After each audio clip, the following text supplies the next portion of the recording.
Hi guys, so the Sony 200 to 600 f5.6 to 6.3 G lens. Absolutely fabulous lens, loving it. Obviously there is a couple of issues with it, the A7R4, but that's another story that's being dealt with. The camo kit I've just bought for it, it's a Neoprene system and comes in parts, and what I've done, as you can see here, I haven't actually put all of it on. It just stretches over, but I thought, well, I'm going to keep the rubber normal dials, one for the focus and one for the zoom in and out. To be honest, I probably could put on that one because you're very rarely actually using manual focus with this. But I thought, you know, I'll leave them free because they're easy to find, and obviously it's just a bit more grippy.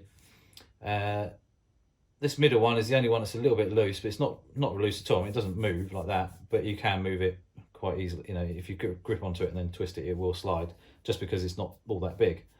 I have lined up the stitching, or just below, with the button for me, so it allows me to change the autofocus points easily. So I know exactly just by feel where that is. So that's one of the best buttons that I've actually set up for just swapping your focus points really quickly, so it's very helpful. It's like I say, it's a neoprene system. It's good for knocks and bangs. It's robust. It's a nice tight fit on everything else, on here, on the back. 30 quid. And you know, I thought, well, it's going to keep the lens in good condition. I've had other big lenses before, and over time they've got a bit scuffed and scratched and things like that, and I thought, well, for £30, it's probably going to regain its value of that anyway, if I ever sell it. So just having it in good condition is going to keep its value. So it's worthwhile in that respect, but also dulling it down so it's not attracting the, it's not attracting itself to wildlife. So basically, when you move around, they freak out when it's in, when it's undressed as such. When it's bright white, I've scared birds away quite quickly with it, and it's just because it's obvious, it shows up. So having this on there has made an obvious and very noticeable change in the way wildlife is actually reacting to it. So that's really good. Like I say, £30 or just under, £29.95 I think, eBay, and I'll put the link to where I got it from there. Also the tripod mount, Arca Swiss mount there, really good. And it's basically just get that out of the way. As you can see there, it's all machined out. This was £35. You can get a much more expensive versions, different makes, but I'd seen another professional photographer using one of these on there. I thought, oh, he's actually got the Ishoot one, and yeah, absolutely brilliant. 35 quid.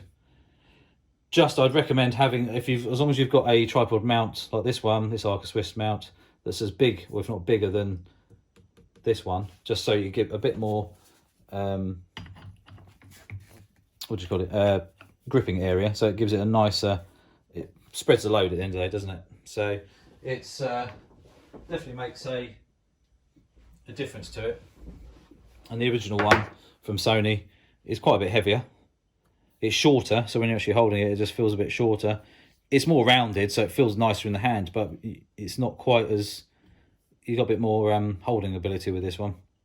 And obviously, don't need to have to worry about tripod adapters or anything like that. So it goes straight on to an Arca Swiss mount like that. So for 35 quid, absolute bargain.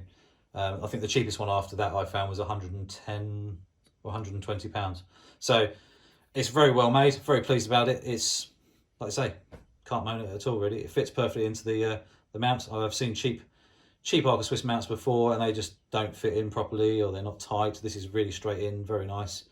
Does up very easily, and no issues whatsoever. So for 65 quid, I think that's a good little upgrade for those two items there. Like I say, I haven't used all of the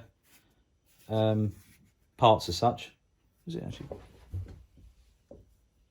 I can't remember where we've got. It's the actual make of this neoprene one is I don't know, probably not going to say it right. Tecklewood is the actual company, a name who's made this. But like I say, I've left those ones out on the back one just because I think I didn't need them on there as such. But the option's there. If you want to fully camo it, you can. If not, I've just left it like this, and it just definitely works. Definitely dulls it down.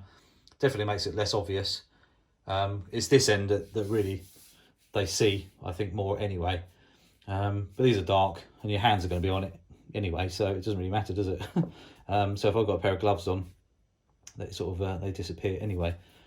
This end here, it's fine, it fits, but for me the cutout, wherever it is, which bit is it? That one there. The cutout wasn't quite big enough really in some respects, so you know, to get the switch, it's fine, it does work, but you just tended to slide the bit off a little bit, and it just really wanted to move, so I didn't bother with that bit. Absolutely, you know, it was just one of those things really. But like I say, it's not the end of the world. Like I say, tripod mount, brilliant. This is brilliant, especially at this end. So this is the end you're going to be bashing by accident against things. I've many times with a larger lens hit things by accident, and you know, this is definitely going to keep it in good condition for the future. And obviously, once I sell it, it's going to, I mean, 30 quid. It's going to regain, or retain rather, it's going to retain more value than 30 quid if it's in good condition with no scratches and scuffs and dents and things. So I think it's definitely worth that amount straight away. And obviously, if it allows me to get better shots easier without spooking any wildlife, it's a win. So that's it, guys. Just a really quick video on that. And yeah, so don't forget to click the subscribe button and the little notification bell, and I shall see you soon.